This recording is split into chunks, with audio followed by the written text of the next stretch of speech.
Flight boss, bitch, you know, for sure. You're not listening to the Mind of that Terry's Moon. I am the Royal Archangel Uriel, and I'm here to carry out God duties and motherfucker responsibilities. And this video right here is just simple instructions and making it very simple and basic on understanding the left-hand path. Before you go deep into any rituals or spells, you want to understand the ground basis of it first, so you can understand the concept of what you're actually doing. Therefore, once you have a right starting point, you won't be going into anything once you start to develop rituals or spells or get into some form of occult knowledge or mysticism or masonry thing, and then you start to hear this type of information and then don't know where it's coming from. With this aspect, you'll understand the ground basis of where it's coming from. Therefore, any piggyback onto it, any other layering under the pyramid scheme, you'll be able to decipher it and be able to understand the starting point to be like, okay, and I can have my own starting point on how to present myself within that energy field of reality or that spectrum of light.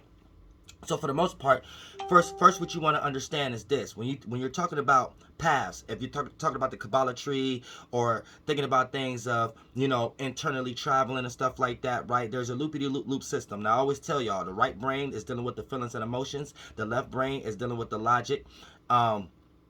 And the rationality. Now, for the most part, when you bring these things together, you can have a sufficient mind. Anytime you're caught in the duality of your feelings and emotions and your thinking and rationality, then this would make you indecisive. This would make you not be able to choose, and this makes you get into that allegory of Adam and Eve, aka your feelings and emotions, allegory to Eve, and your thoughts and rationality, aka the allegory of Adam. And anytime you become weak to the feeling and emotions, the feelings and emotions are always going to attach to the body, right? Because after the water, there's the organ. But before the water, there's the spirit. So there's the spirit, water, organ. Now the water plays simultaneously with fire. This is how we create a wheel, a chakra wheel, because this is how you create your day, aka your star. You have an imagination, a potential, a future. That's fire. Once you go inside that form as a spirit, which you just made that form around you anyway, being a spirit, a parameter of space, for the most part, by default, it becomes your world, your water, your motion picture. So if fire was to be the frequency, the picture, then for the most part, water will be it in motion, the motion picture, aka frequency, vibration. And when these things come together, it creates an energy, and that energy ball is what I like to call a spaceship or a mind, aka an awareness that don't change. So once you create a mind as a spirit, this is supposed to be your spaceship, and this is how you correlate both in all sectors of your body, understanding the 12 sectors and areas, the 12 spaces, the betha, the houses that your chakras go into to light it up. Certain chakras do better in other houses than it does in the other ones. You know what I'm saying? You may have a heart chakra that do okay in the solar plexus area, but might not do okay, you know what I'm saying, in the second house, or we'll start to talk about the ninth house and things of that nature, which is another video. But for the most part, that's talking about the thighs. Second house is talking about the neck, you know what I'm saying. Head is talking about the first house. Heart space talking about the fourth house. In between, lungs, shoulder blades, that's talking about the third house. Another video. Now, so for the most part, once you start to understand the sectors, you know the left side of your brain rules the right side of your body, and the right side of your brain rules the left side of your body. So it's not technically talking about right, left brain. It's talking about hemispheres, and you was born laying down. So when we want to talk about hemispheres, as far as being born in this animalistic body, understanding the true nature and how to respond to it, actually right will be the bottom half, and actually left will be the upper half. And it's not technically upper and lower. It's technically distance and closeness. And you get born through your lower chakras, and you die through your higher chakras. For an example, it takes individuals that's already in a sector in the universe, right, that was in a space developing organs before you, to come together, and their mentality created flesh to go down to their lower desires and create the actual organs that get manifested from the chakras from the lower animalistic desires, right? Now, you have to agree with those desires based upon natural selection. Once you go into that, you get born through someone's sexual organs, which is replicas of someone's lower animalistic chakras desires. So, for the most part, here's the thing. When you die based upon a collection of things that's in your world, aka your mind, your spaceship, which involves your higher chakras. So for the most part, when we talk about hemispheres, doesn't really have anything to do with left or right. Hemisphere, technically masculine, and left brain is technically externalizing, and right brain and internalizing is basically internalizing.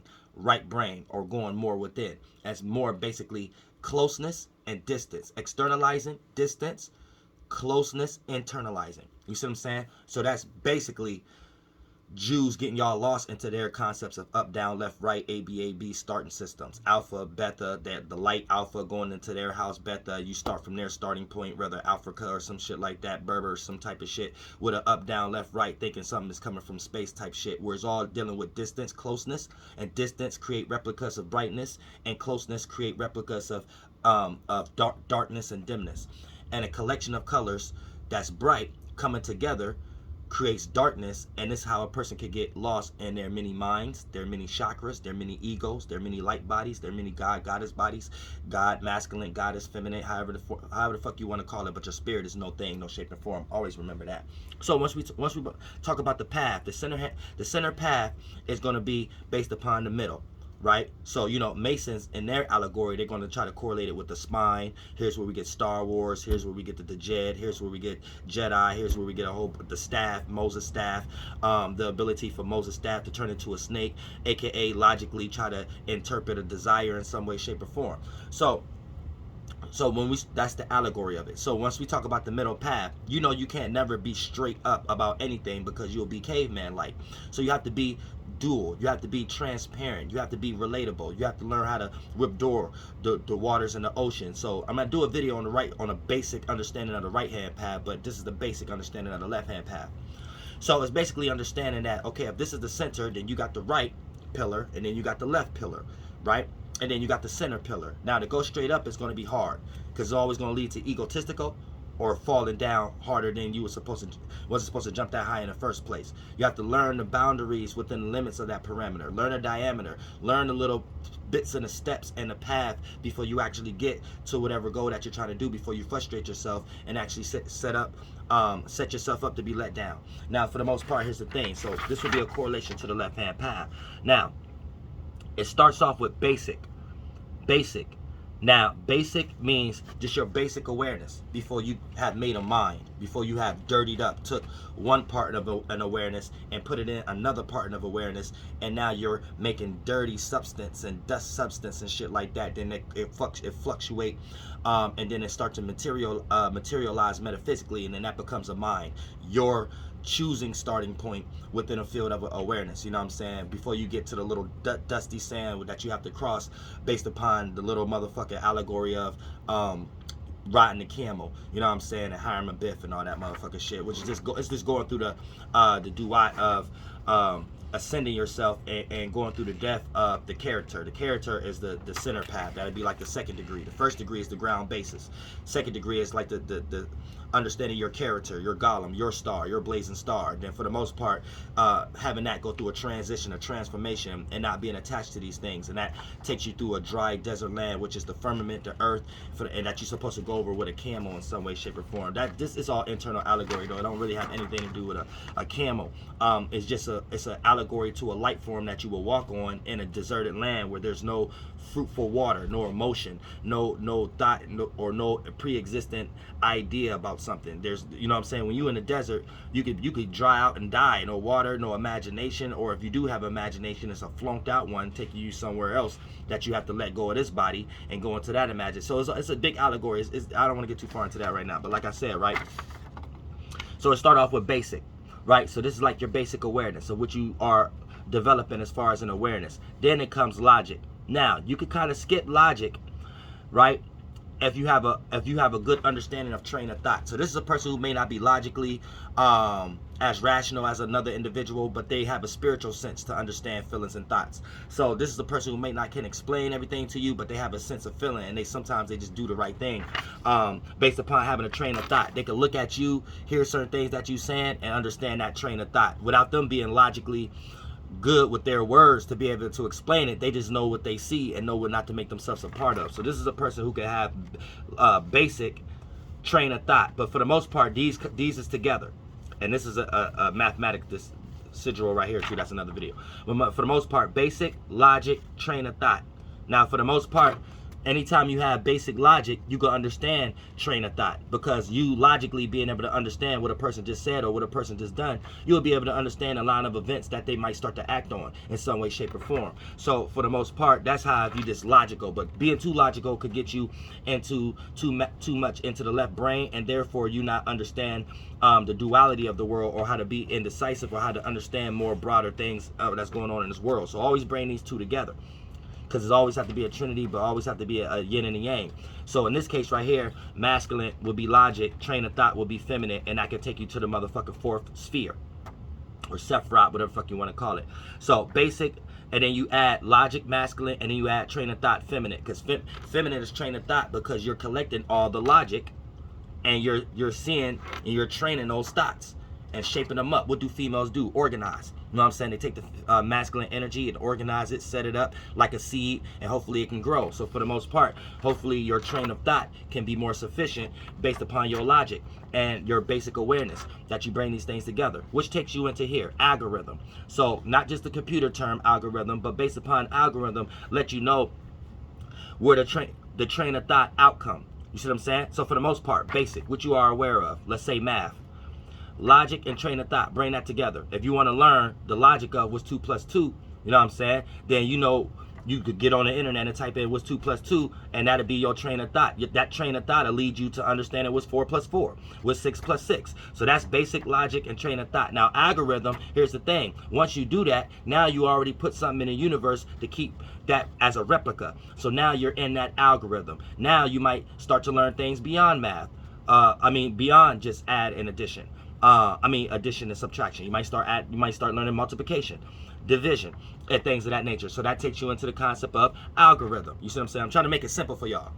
Now take you into the concept of algorithm. Then once you start to understand the algorithm, now you want to learn, okay, what is the philosophy of math itself? What is math all about? And then for the most part, that takes you to the source of that energy. Now when I say the source, that don't mean the source as y'all to take some type of religious rose-colored glasses and say, oh, you're talking about God and this, that, and the third, and that's the source, and that's the one, and that's the all. No, there's many different sources. This creates the concept of resources, because you could duplicate a source. So for the most part, there's a source in that parameter, there's a source in that parameter, and each of these fields of realities play out different virtues and principles. So when we're talking about math, this in this perspective, in the spectrum, it'll be the source of that energy. Now for the most part, the source of that energy, boom, you'll learn a philosophy of math. You'll probably reach a state where you can create your own math in that concept, or give your add-on to it in some way, shape, or form. So that leads us into gematria or numerology right here, and that goes beyond the algorithm of learning was 2 plus 2, 4 plus 4, to lead you in that train of thought of that basic awareness.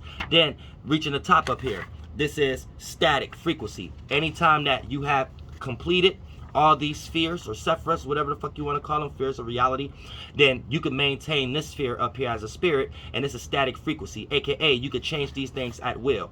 You could come up with your own signs, symbols, names, numbers for these things, spells for these things, because you understand the space where these things come from, because you went from the basic ground, understood the logic, followed the train of thought, found the algorithm, found the source of where that algorithm is manifesting from, and now you can own the intellectual property, or have a piece of your own intellectual property with that field of reality based upon static frequency. You being in that field and you creating anything out of that static to become frequency, to begin to vibrate and to begin to migrate into a goddamn energy force that could become a chakra and then an organ in some way, shape, or form. But like I said, which is chakra is another word for light. But right here, once you are static frequency, right, you can change the concept of, aka play the source of where people think that energy came from, aka Jews calling their mind God to make their mind more superior. Then boom, all the knowledge that come from down here, the algorithm, will lead to a philosophy with making it seem like yours the most right, aka in this example, Jews making it seem like no matter what religion you got, their concept of looking at the world and what created it in the first place with the mind is their concept. Then it takes you down into the train of thought. You, no matter what religion you choose, you might be a Protestant or whatever like that, but you still end up religious. Then you got the logic. You thinking that makes sense because that was your basic awareness at the basic, aka when you was born, your first indoctrination based upon parents, newspapers, television, phones, gadgets, however the case may be. So I just broke it down into like third dimensional aspects of how they took over your left brain and made you utilize your right brain and filter it all through feelings and emotions of the energy signature of fear, for the sake of these things to survive. And these things, and they have already made a concept of these things for you to go on by practicing global witchcrafts, by us going to vote, by us going to practice their religion and their concepts and their ways of the world and things of that nature. To the most part, that you think the most logical thing to do is do this, but in their system, and disregard the right brain system, which is going to be the next video. You know what I'm saying? And without no right brain system, you're further away from the spirit, because the spirit, here's the thing, everything is in reverse. So in the 1, 2, and 3rd dimension, you actually get closer to the spirit being more masculine on the left brain. But in the 4th, 5th, and 6th dimension, you actually get more further away being from the spirit. That's why I always say the summer and the fall and the summer is spiritual heaven, but I mean physical hell, but spiritual, wait, hold on. Okay. It's spiritual heaven, but physical hell, because spirits love getting lost in light and things of that nature. And then for the most part, wintertime is physical hell, spiritual heaven. I think I said that the other way around. Fall and summer is spiritual hell, because you get lost into the light. That's the first fire, the first flame, the desire, the Venus energy, the Mars energy, all that shit coming down. So fall and summer is spiritual hell, but it's physical heaven, because you could reproduce flesh based upon the concept of birth, life, and death. And then winter and fall is spiritual heaven, but physical hell, because it's physical Sheol, 7 days. It's the allegory of the book of Enoch, us experiencing wintertime, us going through a time where we was in survival stage and following lost stars to reach a location where there was no shelter and things of that nature. And then for the most part, that's it's physical hell, spiritual heaven though, because you learn how to separate yourself again from the very early awarenesses and mind states we created because we was tired of being alone. And for the most part, we learned better ways to create sheltering mentally, emotionally, and physically. And then for the most part, that builds more chakra energy. So a bigger starlight that could sustain consistency or subbering can actually make a bigger organ, which is a bigger vehicle, which is another form of a sheltering system for your spirit. But I love y'all from the bottom of my heart. Real shit.